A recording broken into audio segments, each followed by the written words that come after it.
کے اندر کوئی شکوک و شبہات آ سکتے تو اپوزیشن سے کی طرف سے آ سکتے تھے.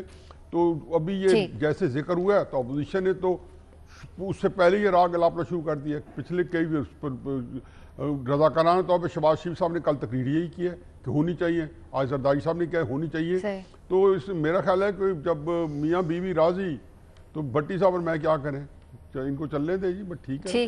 جواب میں تو آپ ہاں کا آپشن لے رہے ہیں, لیکن نیائی صاحب آپ سے سوال ہم نے یہ بھی جاننا چاہ رہے تھے کہ نواز شریف صاحب کی خاموشی کی وجہ کیا ہے اس وقت؟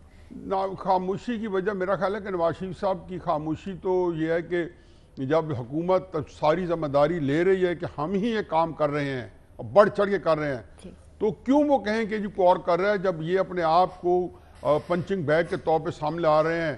تو اور وہ خاطر خواہ جو مسلم نون ہے وہ آڑے ہاتھوں میں لے رہی ہے حکومت کو. میرا خیال اس کے علاوہ خاموشی نہیں ہے. باقی کچھ ان کا کیسز کی سختی ایسی ہے کہ وہ اس سے فارغ ہوں گے تو شاید کو بولیں یا نہ بولیں, لیکن میرا اپنا یہ خیال ہے کہ بولتے تو زیادہ اچھا تھا, کیونکہ ایسی سیاست کے اندر آپ کو جو اپرچونٹی ملی ہوئی ہے, بہترین اپرچونٹی ہے سیاسی پاکستان. میں سمجھتا ہوں کئی دفعہ کہہ چکا ہوں کہ جو پالیٹکس ہے اس کے اندر جو بیسٹ پلیسمنٹ اس وقت وہ نواز شریف صاحب کی ہے. لیکن اگر اس سے وہ خاطر خواہ کا فائدہ اٹھائیں گے تو انہوں خود ہی اٹھانا ہے. ان کی جگہ میں یا مظہر صاحب یا کوئی اور بندہ آگے بڑھ کے نہیں اٹھا سکتا, یہ فیصلے انہوں نے خود کرنے ہیں. ویسے ہی مظہر صاحب تو کہتے ہیں جی ہم کون ہوتے ہیں مشورہ دینے والے. میں تو جو کہ مشورہ دینے میں ہمیشہ پیش ہوتا ہوں ہر بندے کو, ایون عمران خان کو بھی دے دیتا ہوں چاہے گمراہی کرنا ہو. تو بہرحال اینی وے ہم کون ہوتے ہیں مشورہ دینے والے.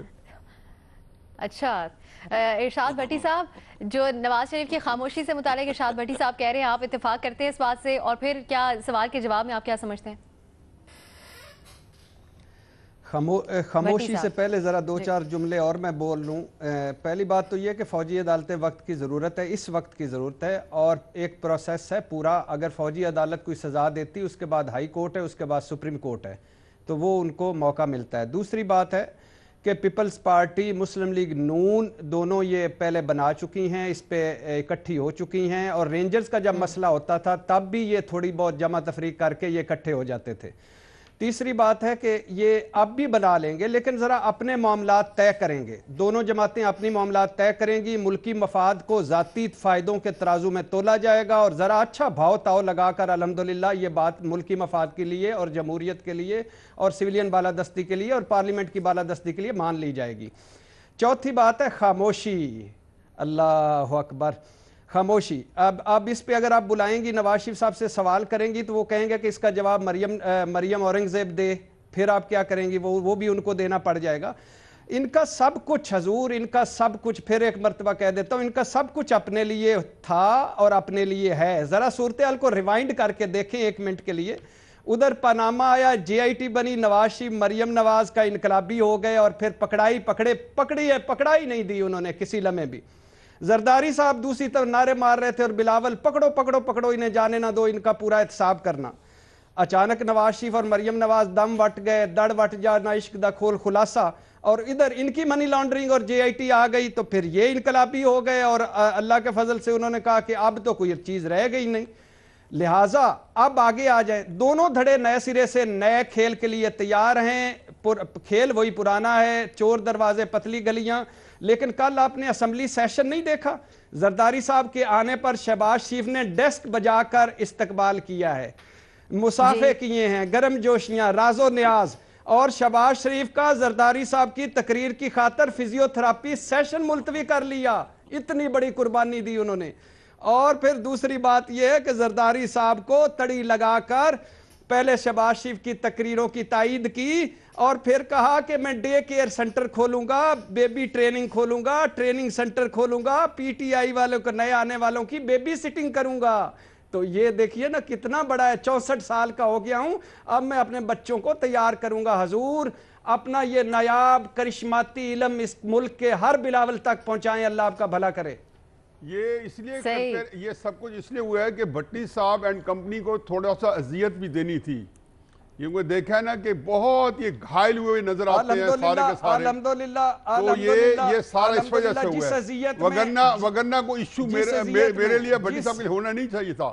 لیکن میرا خیال ہے کہیں نہ کہیں سے کوئی گھائل کر دیا ہے یا اذیت دے دی ہے, اور وہ جو لگی ہوئی ہے نا ایک گھاؤ لگا ہے اس طرح کے حالات سے, تو مجھے لگتا ہے کہ یہ تھوڑا سا ذرا ہل گئے ہیں. تو میں اس کو آپ تھوڑا سا انکارپوریٹ کر لیں، ان کی بات کو جو ہے نا اب میرا خیال ہے سنجیدگی سے لے ہی لیں. اس پہ جواباً کچھ ایڈ کرنا چاہیں گے؟ پھر ہم حسن صاحب کی طرف جائیں گے. بھٹی صاحب نے کیا ایڈ ہاں کرنا؟ میں بالکل کروں گا کیونکہ میں نے آج نیازی صاحب کی بات پوری مکمل پہلے سنی ہے، پھر میں نے کہا میں اپنا بھی بیان کروں. اصل میں نیازی صاحب جب ایک اور بندہ خرچ ہو جائے گا، یہ گایا کرتے، جواب ان کو دینے دینا. جی بھٹی صاحب، جب عروج پر تھا جی ٹی روڈ تو یہ گایا کرتے تھے یہ جو ہلکا ہلکا سرور ہے. اب آگے جگنی، الحمدللہ جگنی چلی گئی ملتان، اتھے وڈے وڈے پلوان کھاندے گریاں تے بادام. پہلے یہ نواز شریف کو اٹھاتے رہے، یہ مشورے دیتے رہے جی ٹی روڈ سے جانا. آپ زرداری صاحب کے پیچھے لگے ہوئے ہیں کہ اٹھے اور عمران خان کو مروایا، نواز شریف کو اندر کروایا، اب زرداری صاحب کو اندر کروا رہے. اب اس سے نہیں نکل پائے، وہ ذہن کے اندر جو ہے وہ گھسا ہوا ہے ایک فکرہ. اور جتنے جنے کہے ہیں اثرات دیکھیں انشاءاللہ آج کا کہا ہوا سال بعد آپ کو بتائیں گے کہ کس طریقے سے ان کے اندر جو ہے پیوست ہو کر رہ گئی چیز. عمران خان کو مروایا، نواز شریف صاحب کو اندر کروایا، اب زرداری صاحب کو کے پیچھے پڑے ہوئے ہیں. الحمدللہ یہ پوری بساط لپیٹ کے جائیں گے ادھر سے اور پھر عمرے پہ نکل جائیں گے. آگے بڑھتے ہیں حسن نثار صاحب کی طرف. پیدل حج کریں گے، پیدل حج کریں گے. سوال کے جواب میں حسن نثار صاحب آپ کیا آپشن لیں گے اور جو ڈسکشن ہو رہی ہے اس پہ اگر آپ کچھ ایڈ کرنا چاہیں؟ بھٹی صاحب رات کو شادی پہ بھی جانا آپ نے. حسن نثار صاحب، پہلی بات تو یہ ہے، چلیں بات مکمل کر لیں پہلے. وہی ہے بھٹا صاحب، میں نے کہا شادی پہ بھی جانا رات کو، وہاں پہ کے لیے کچھ فکرے رکھ لیں شادی کے لیے. بھٹی صاحب جیسا وقت کم ہے. جی حسن صاحب. اچھا، یہ بساط لپیٹنے کی جو بات کی ہے نا بھٹی صاحب نے جو بات کی ہے بساط لپیٹنے کی، اگر حفیظ اللہ نیازی صاحب اس میں کامیاب ہو جائیں میں پوری زندگی ان کی غلامی میں گزار دوں گا. یہ ساری کی ساری گندی بساط لپیٹے جانے کے ہی قابل ہے. اللہ توفیق دے حفیظ اللہ. الحمدللہ. اب استاد چلیں مکرم زندہ باد. الحمدللہ. میاں نواز شریف کی خاموشی کی طرف. اچھا ابسا، آپ کو نواز شریف کی خاموشی جو ہے وہ بہت ہانٹ کر رہی ہے. صرف ایک جملہ سنیں اور اس کو ذرا تھوڑا غور کرنا بعد میں. Told sweet, untold sweeter. سمجھ گئے ہو؟ ہاں، خاموشی بعض اوقات بولنے سے زیادہ میٹھی اور بہتر اور سود مند ہوتی ہے. اچھا رہ گیا یہ والا معاملہ کہ یہ فوجی عدالتیں اور یہ وہ، تو میں نہیں جانتا کہ یہ راضی ہوں گے نہیں ہوں گے. اس پہ اچھا تبصرہ کر چکے ہیں بھٹی صاحب. یہ اپنے لیے تھے، اپنے لیے ہیں، اپنے لیے رہیں گے. اور یہ جو پی ٹی آئی والا یہ جو ایک کلاؤنز کا ایک مجمع ہے یہ بھی ایسا ہی ہے. لیکن دانش مندی کا تقاضا یہی ہے، پاکستان کے حالات کا تقاضا یہی ہے کہ ان کو ایسا اس بات پہ ان کو راضی ہونا چاہیے اور راضی ہو جانا چاہیے. اور آخری بات سن لیں، وہ بھی بھٹی صاحب نے ایک بات کی تھی، دیانتداری. میں خود اس خیال کا بہت بڑا قیدی رہا ہوں اور اس خیال کو میں نے بہت مارکیٹ کیا ہے. لیکن اب سمجھ آئی ہے، آپ سب لوگ اپنی اپنی جگہ پہ غور کرو کہ پاکستان کی تاریخ میں چوروں کی تعداد نہ ہونے کے برابر ہے ہی نہیں. لیاقت علی خان سے لے کے جنیجو تک، بھٹو کو بھلے آپ پھانسی دے دیا آپ نے، چور کسی نے نہیں کہا. جنیجو جتنے آیا ہے، چندری گر، محمد علی بوگرا، حسین شہید سہروردی، لیاقت علی خان، یہ دیانتدار تھے. لوگوں کو کچھ نہیں ملا. they were not capable people. سو دیانتداری بالکل ایسا ہی ہے جیسے خالص سونے کا زیور نہیں بنتا، اس میں تھوڑا سا کھوٹ چاہیے. سو اکیلی دیانتداری جو بہت دیکھ چکے ہیں. ہمارے تو فوجی حکمران بہت دیانتدار تھے.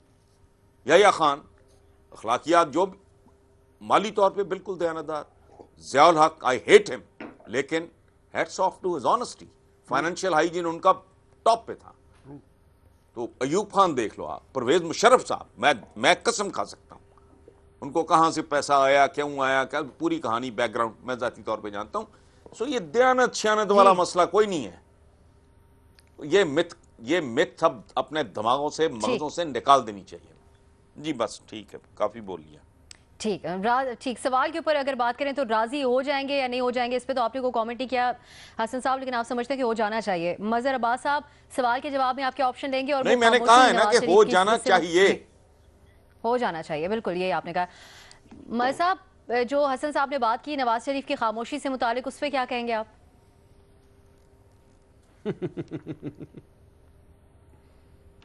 دیکھیے, ایک تو حسن صاحب نے جو لیڈرشپ کی بات کی, آنیسٹ ہونا ایک چیز ہوتی ہے, کیپیبل ہونا دوسری چیز ہوتی ہے.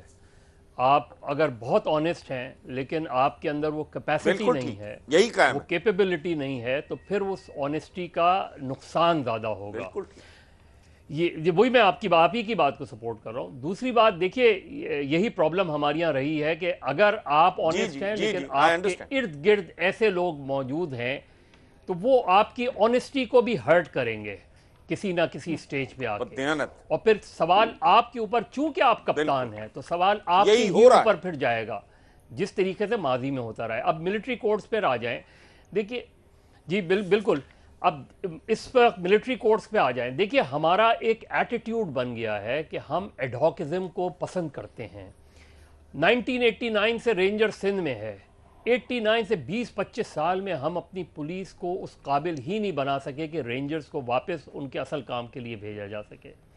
اب ہم کب تک ملٹری کورٹس کے ذریعے ہی چیزیں چلاتے رہیں گے؟ کب یہ طے کریں گے کہ ملٹری کورٹس اب نہیں ہونی چاہیے؟ اب ہم نے یہ کہا کہ 80-85% ہمیں ٹیررزم میں کامیابی حاصل ہو گئی ہے. تو اگر 85% ہمیں ٹیررزم میں کامیابی حاصل ہو گئی ہے تو آپ کیوں نہیں اس چیز کو, اینٹی ٹیررزم کورٹس جو آپ کے ہیں ان کو زیادہ ایفیکٹو بنائیں, ان کو زیادہ آپریٹو بنائیں, ان کے اب تو ٹرائل بھی جیل کے اندر ہوتا ہے, ان کو اس قابل بنائیں. کیونکہ ایک چیز کو, ایڈہاکزم کو اگر آپ بار بار چلائیں گے تو اس کے بھی اپنے نقصان ہوتے ہیں. پیراملٹری کو آپ مسلسل شہروں میں رکھیں گے تو اس کے اپنے نقصانات ہوتے ہیں. اب اپوزیشن اس پہ ایگری کرے نہیں کرے, کل جو دونوں نے بات کی, زرداری صاحب نے اور شہباز شریف صاحب نے, آج کی صورتحال تھوڑی سی بدلی ہوئی ہے. اب انہوں نے ایک کمیٹی بنا دی ہے مشترکہ, ایک مشترکہ کمیٹی بنا دی ہے جو گورنمنٹ کی کمیٹی سے مذاکرات کرے گی, شاہ محمود قریشی اور پرویز خٹک سے. مجھے لگتا یہ ہے کہ ایکسٹینشن تو ہوگی, لیکن اس ایکسٹینشن کے ساتھ کچھ ٹرمز اینڈ کنڈیشنز بھی ہوں گی ریگارڈنگ ملٹری کورٹس, کہ اس کے اندر کس چیز کو, جس طرح ماضی میں ہوا کہ جی پولیٹیکل لوگوں کے کیسز وہ نہیں ہوں گے. بہت سے سوالات اٹھے کہ جی عزیر بلوچ کا کیا ہوا, اتنے عرصے سے ملٹری کے پاس ہے, 1.5 سال سے. احسان اللہ احسان کا کیا بنا, اس کا کیا بنا, اور بہت سے کیسز. عمار صدیقی کے بارے میں نہیں پتا کہ وہ کہاں ہے, کس کے پاس ہے. تو یہ سارے سوالات, مجھے لگتا یہ ہے کہ بالکل واک اوور نہیں ہوگا, بالکل بلائنڈلی ایکسٹینشنز نہیں دی جائیں گی. مجھے لگتا ہے اپوزیشن کچھ ٹرمز اینڈ کنڈیشنز رکھے گی. ٹھیک ہے, آپ سمجھتے ہیں راضی تو ہو جائیں گے, لیکن کچھ شرائط ضرور سامنے آ سکتی ہیں. شاید اس کو اوکے تو کریں, لیکن کچھ شرائط کے ساتھ ہوں گی. ٹھیک, کچھ شرائط کے ساتھ. تمام تجزیہ کاروں نے اس کے اوپر ہاں کا آپشن لیا ہے.